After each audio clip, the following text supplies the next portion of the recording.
Hello, comic creators. Welcome back to the Comics Experience podcast where we talk to you about the business and creative aspects of being a comic book professional. My name's Gamal. The gentleman virtually next to me is Andy, and we are actually a few days out from the end of New York ComicCon, which for many comic creators is the last major event of the season. Andy, how was your New York Comic Con?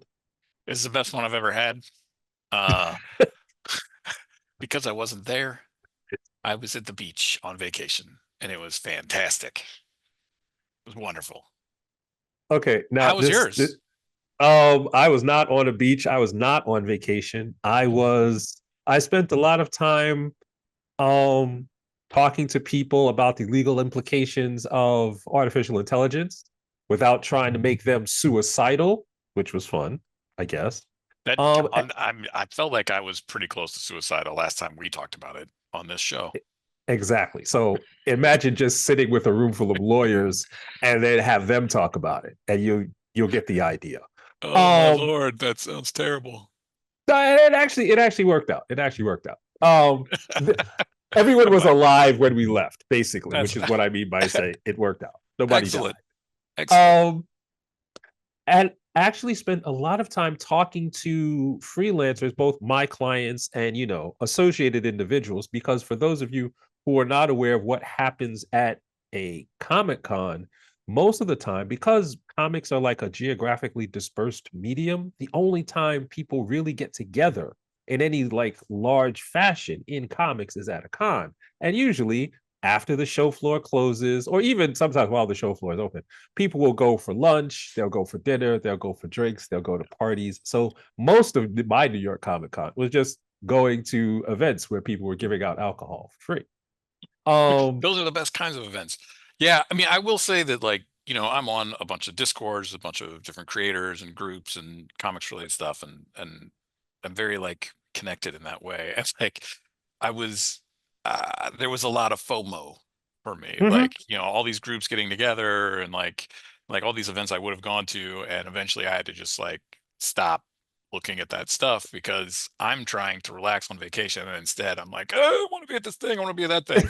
Even though I like, if you'd ever asked me, like, would you rather be at that event or would you rather be at the beach right now with your family playing volleyball or whatever, I would I would always have chosen the beach. I just felt bad. You just have that fear of missing out. So I really do like those aspects of conventions. They just, when you go to work, Mhm. and especially if like me, I mean, I know you don't have like a booth that you're at, but like you don't get a chance often, especially if you've booked up with meetings, to sit. Like, and Mhm. usually I've got a backpack with some stuff. It's not usually super heavy, but like I'm on my feet for like 15 hours a day, Mhm. and I'm old, and my knees and my feet don't like it. And you're not like it. Also, get off my lawn, kids. I don't know how we got here, but what I was going to I'm say, pretty what sure every conversation I have ends up right oh, there, oh, with okay. me Well, complaining about being old. okay. Well, we could circle back to that if you want, because Let's there not. is this there is the conversation that I actually had a few times, especially with freelance creators, was this issue of, you know, when we teach things in comics experience, we're teaching about how to actually build a business that has a lot of moving parts. It's not just learning your craft and creating the art, it's also marketing, it's also distribution, it's also, financing and taxes and, making sure that you actually recover your money in sales and going to conventions. And we teach it in this way, in the abstract, as if you're doing it on a full-time basis. Now, some freelancers do have, luxury is probably the wrong way to say it, but they do actually have 40 hours a week to devote to their comic book business. And in that sense, they they probably have at least theoretically, enough time to do what it is that they need to do, both on the creative side and on the business side, to get their, to keep the lights on, to keep the business going. But I was talking to quite a few freelancers who they're working in comics. They have gigs, they have clients, they have deadlines that they have to meet, but they also, because page rates being what they are and, costs being what they also have a full-time job. Many of them also have a partner. Many of them also have children.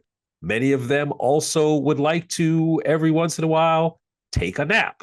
So there's this idea that having a comics career, and it doesn't really make a difference if you're an independent publisher or a freelance publisher, it is a full time, or easily can be a full time experience. But if you don't have full time, that's what I'd like to actually talk about in this episode. Because, Andy, I know you have, as both a publisher and an editor, and someone who's running comics experience, and someone who is a writer who also happens to be married and happens to have kids, how do you actually, what mechanisms or what ideas do you use to make sure the things that need to get done when they need to get done? Uh, yeah, that's a big one. And one of the things that I just kind of want to highlight that you pointed out about what we do at Comics Experience is we do teach the craft, right? We have writing courses, we have coloring courses, we have art courses, we've got lettering courses, but then there is this whole business component to it. Mm-hmm. Um, and that's very deliberate. It's also very unique. And I say that as somebody who has also taught at art schools and institutions and colleges and some high schools and stuff. And what I have found when I might go to those places when I'm talking to, the chair of a department and say, "Hey, do you have a course on, running your art as a business, like for an undergrad or a master's degree? That seems like a good idea." And the response I've always gotten was, "Oh, yeah, we definitely should have that and it should be a requirement, but no one will sign up for it. Like nobody wants to take that class," which I understand because I have an undergraduate degree and I remember being an undergraduate and I would have been like, "I don't need this. The money will flow." Um, and it didn't when I graduated college. It did not flow. Um, but that is one quickly realizes when they start doing this that those things that you don't want to deal with, the business side of things and all that kind of stuff, they don't go away just because you don't want to deal with them. Like the tax collector will come to collect taxes. Mm-hmm. And the more prepared you are for that, the easier it gets. That goes into time management because that is also my approach to time management. The more Right. prepared I am, the easier that all of that becomes. Um, and so for me, I use a couple of different things because there are some things like my writing that are just me. Like I don't need Mm-hmm. anybody else for that. Typically, I mean, I have to turn stuff in and get notes or whatever. But for the most part, when I'm writing, it's just me and my computer and I am writing. Mm-hmm. For that, I don't need the same system that I do when I'm working with a team. So there are a number of people behind the scenes at Comics Experience besides just the two of us. And so we have software that we use that's like a management system that helps organize, gives deadlines, it allows us to talk to each other. And that is immensely helpful when your project or whatever gets to a certain size. And then it gets vital when it gets to a really big size, Mm-hmm. Mm-hmm. from what I've found. So for me, the organization is the biggest component to time management. And, that is a system of when are certain things due, Mm-hmm. approximating with some leeway how long it will take to accomplish said items, Mm-hmm. and making sure that you build in enough time to work on it before it is due. In the best case scenario, I will work on something, especially writing, several days before it is due because If I'm not really satisfied with it when I finish it, that gives me a couple days to let it sit and I can come back to it. It also gives me a couple Mhm. days buffer that if I'm way off and I need more time, I can figure that out. The other thing is priorities. Mhm. And this is the biggest thing. And this is one of the things that I learned, thanks to my big brother, Arnie, when my wife was pregnant with our first child. Um, I was struggling with how am I going to do all this stuff and then Mhm. also be a dad. And so I had this conversation with him one night when I was kind of freaking out. And he was like, look, you don't have to, because I was kind of like, my mentality is, oh, what am I cutting out of my life? Am I cutting out seeing my friends? Am I cutting out going to movies? I love going to movies. Mhm. Am I cutting out reading comics? Am I cutting out, whatever else? And I was just sort of, it was all this kind of like all or nothing sort of thinking for me, Right. which I know a lot of people do. And what my brother pointed out was, no, no, no, you don't have to actually cut any of that stuff out. In fact, you probably shouldn't because you enjoy all that stuff, or it's a responsibility you have to do. You got to take the trash out. Your wife's not going to Mhm. let you cut cleaning out the trash. So I say that as though I take out the trash all the time, when in reality she does because she's way cooler than I am. But what happens is you curate what you do. So Mhm. at that time, before I had kids and before we'd started Comics Experience even, I had a full-time job and that was about it work-wise. And then you add, in this case, a kid, but if you're going to add in work or whatever it is that you're going to add in, you just have to trim back on things. So it's not that like, oh, I never go to the movies, but now I don't go to see Lethal Weapon 19 because Mhm. that's probably not going to be very good. It's going to be derivative, but I will still see like the stuff that really interests me that I think is going to be like really interesting or unique. It's just I'll do less of it, but I'll curate it so that the stuff that I do in that category, whatever that is, should be, the stuff I'm really into, as opposed to the stuff I'm really into and some stuff that might be all right. Might be a way to Mhm. kill a few. So that's really kind of the keys is it to me is the prioritizing what is it that you really need to keep, want to keep, and prioritizing those in order. And then when you get to a point where the time you have to get everything done and your priorities fill up your calendar and there's no time for sleeping, that's when you need to start looking at it and making more cuts, or where you can expanding out and giving yourself more time to do things because it just it just gets too bulky. And so the key there is honesty with yourself, honesty with the people that you're working with, if you're in those relationships, and then again being organized and making a plan to scoot those things out. For a lot of people, what they do is they go, I'm going to need 10 hours a day to draw. So I need to clear everything else out in my life for 4 weeks straight and just draw. And unless they Mhm. can carve out 4 weeks with nothing going on in their lives, they never get to drawing. When really what they need to do is go, hey, I've got 45 minutes or an hour when I used to watch this TV show I'm not really that into. I'd like to prioritize drawing for that hour. Mhm. Well, now you've got an hour that it's like a free hour. And all you're Mhm. doing is Mhm. doing something for in that time that you would rather be doing than the thing that you were doing. And so it's this prioritizing. Beyond that, Yeah. it's about efficiencies, and that's a whole other discussion. But as a general approach, that's it. It's prioritize and organize.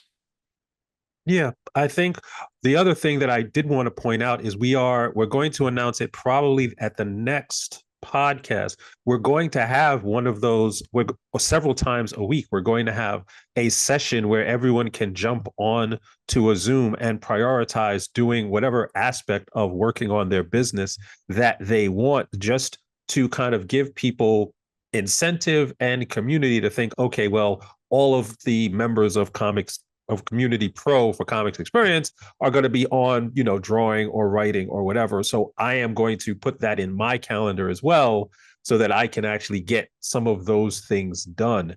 In terms of what it was you were talking about organizing and you were talking about prioritizing. And I think for me, because being a independent attorney who has their own practice is fundamentally being a freelancer. They just don't Yeah. call it being a freelancer because lawyers have they charge more money, I guess, and they have to call it something fancy. But in terms of the tools, I think the tool that is the most powerful tool that I have is going to be the calendar. And Yeah. basically I have it's a two-pronged system that I use.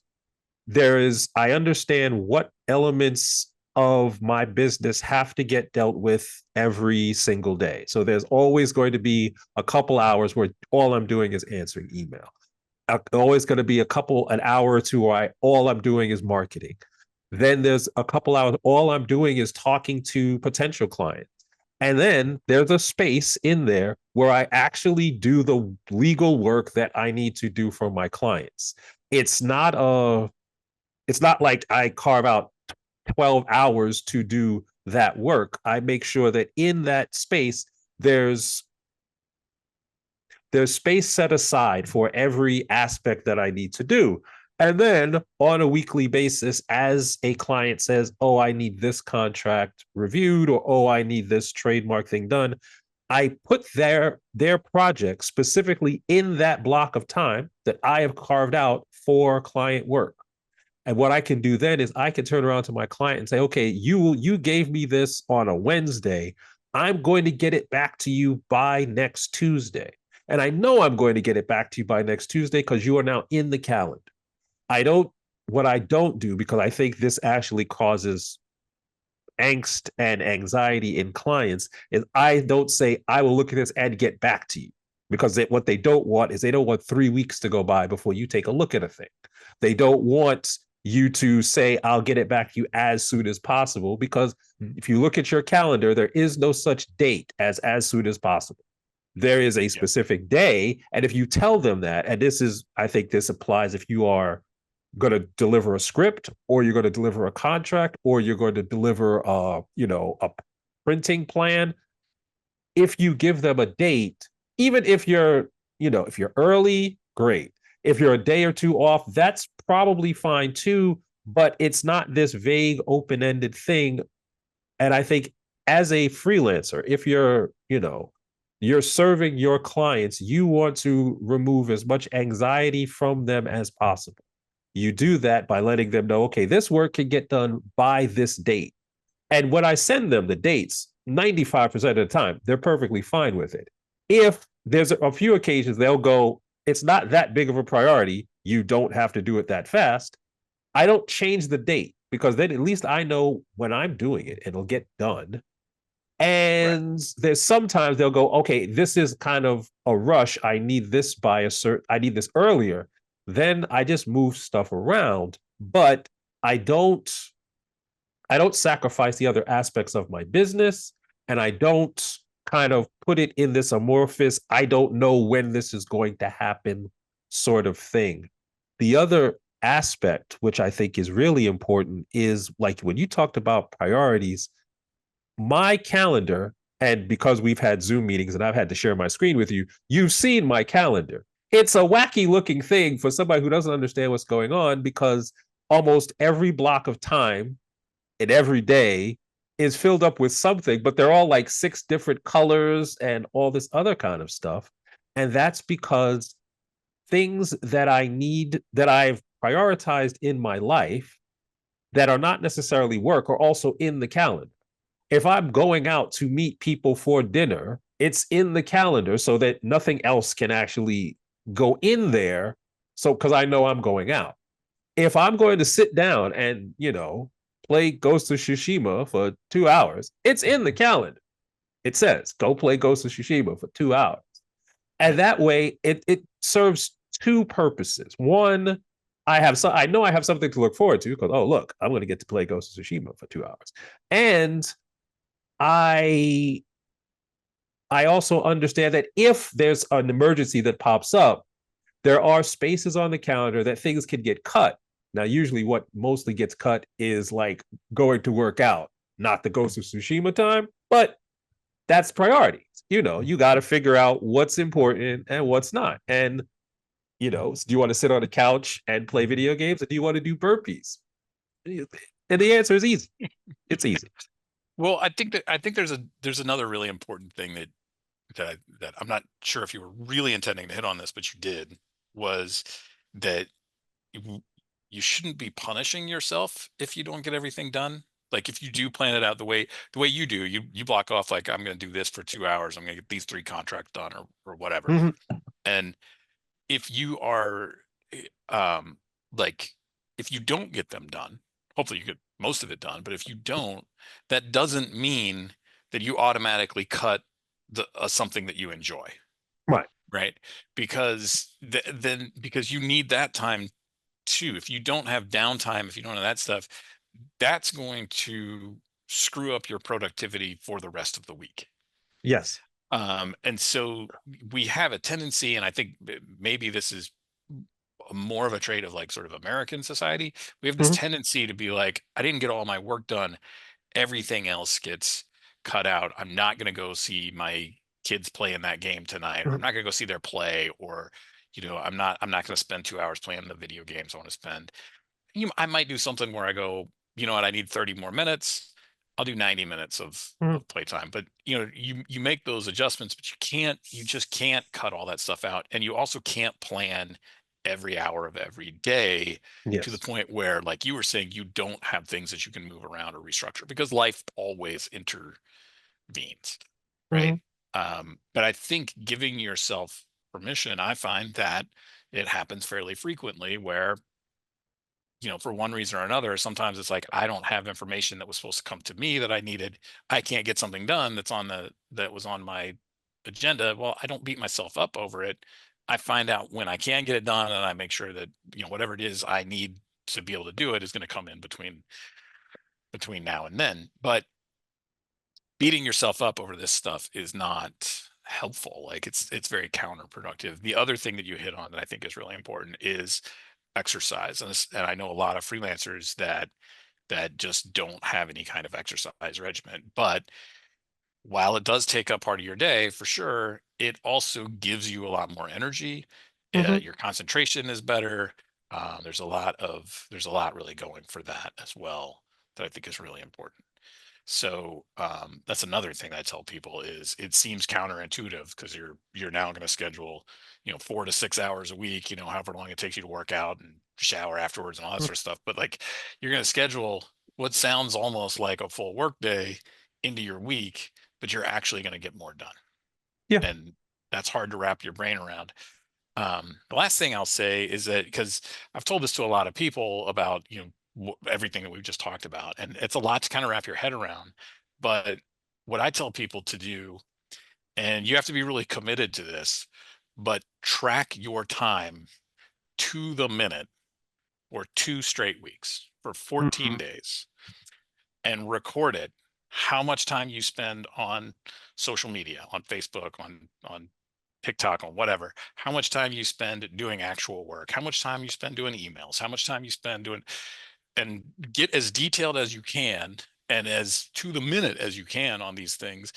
And if you follow it, the first thing that's going to happen is you're going to start realizing while you're recording it, holy crap, I just spent 45 minutes doom scrolling through social media and getting absolutely nothing done. That Mhm. is the first thing you're going to notice. um and you're going to realize how much time in your day, no matter how busy you are, is actually wasted in some way or another. Which is not to say that always being on social media is a waste. You can use that to help your business. You can interact with friends. Like that can be a Mhm. thing that you do for fun. But so many of these things, they creep, right? The Mhm. things that we do, they just creep and they take up more and more time, and before you know it. So if you do that for 2 solid weeks and you have this document, I usually do it with a spreadsheet of how I have spent my time. And I do this at this point, I probably do it about every 2 or 3 years. I'll do this. Um, I can instantly go through and go, don't need this, don't need that, don't need this, need half the time for this. And like hours of my day just start coming up and me going, oh, look, I can do something else with this that's actually productive or enriches my life in some way. Hmm.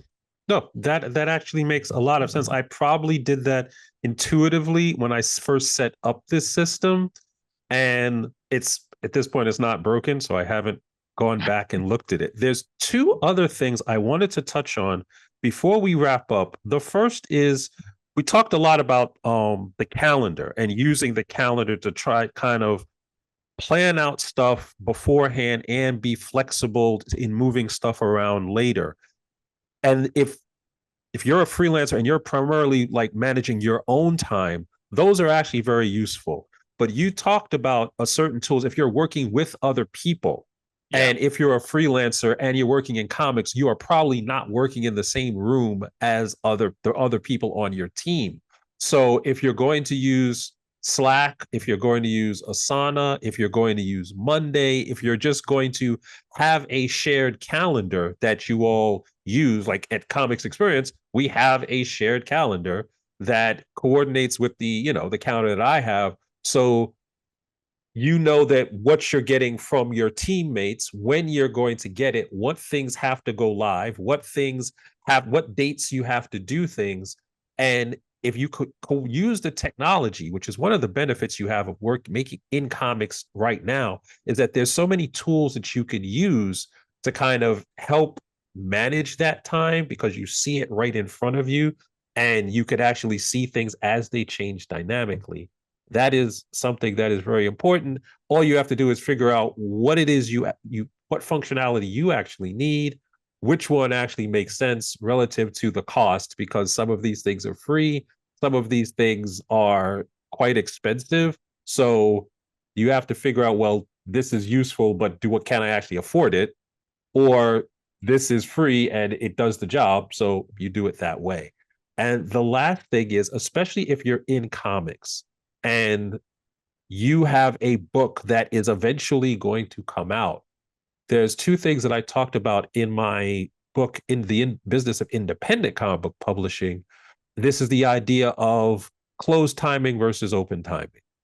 And basically all that means is if you have a book that you want to actually release into the world, are you going to, when you start production, are you going to set a date that says, okay, this book is going to be on sale at this time, and then rush to actually make sure you hit that date?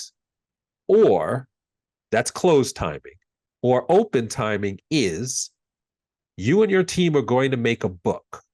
When the book is ready, you have the final pages, the book is either at the printer or it's already being printed and getting sent back to you, then you announce the book. With the full knowledge of the book will come out on the date you announced it because it's already in the can, as the old Hollywood adage goes. So depending on how you're working, like if you're working freelance, it may be closed timing all the time because you may not be able to set those dates. So your client will say, I need the inks done by X day. And now you have to kind of work backwards from that day to figure out what you need to do to get that on or before the date that you have. But if you're in creator owned books, depending on the deal, or if you're in independent books where it's you're setting the schedule, then it can be much more open.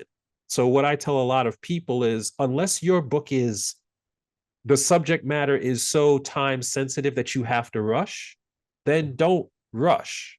Look at figure out when you can do the things you want to do with the understanding that you have a life, and then the book doesn't necessarily have to come out, let's say 2025. If it comes out in 2026, are you going to save time, money, and sanity just pushing that date back until you actually have something in your hand? Especially if you're crowdfunding, you could put in the crowdfunding page that the book is done, as opposed to we're still working on it, give us your money anyway. So in addition to that kind of personal time management that you have, how the book comes out and when the book comes out, if it's in, to the extent that it's in your control, can also be a function of that time management. Yeah, I mean, there really is a lot, and the way that I manage my time is has gotten fairly complicated. It is very organized, but it is Mm, also fairly complicated. And that's because I do so much stuff with teams. I do so much stuff mm, on my own.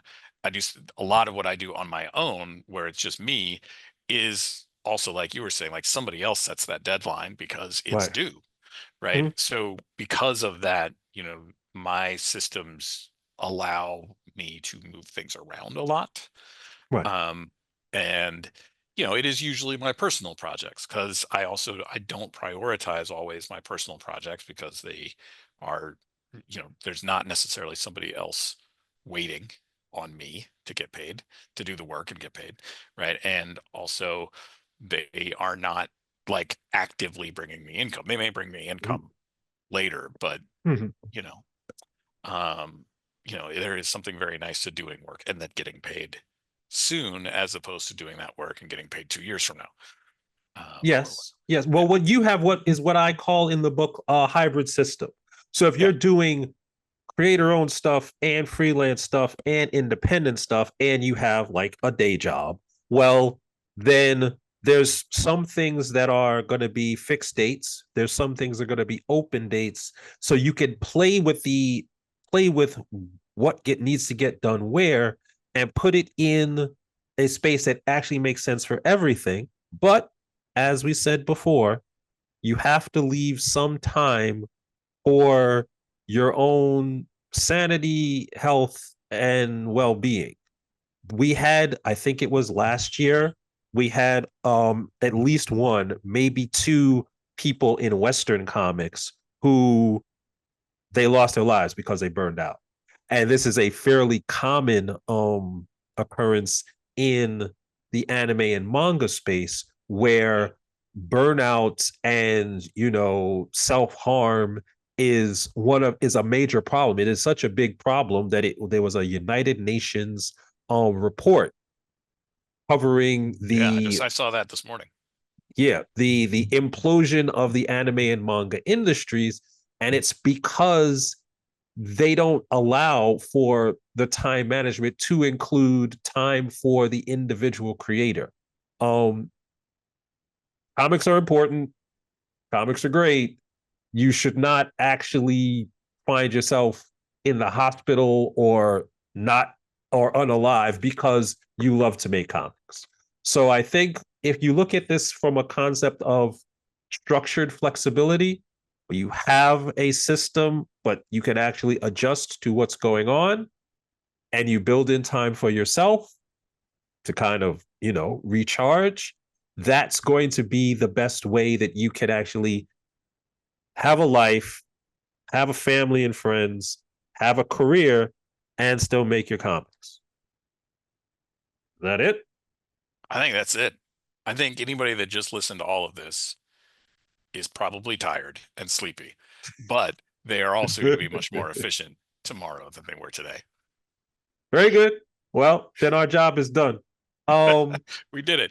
yeah, I wanted to announce a few things going on with Comics Experience. We have just launched our micro course for how to be a freelance creator. Express course. Express Express course. course. Express course on how to be a freelance creator. The link to that will be in the show notes if you are watching this on YouTube.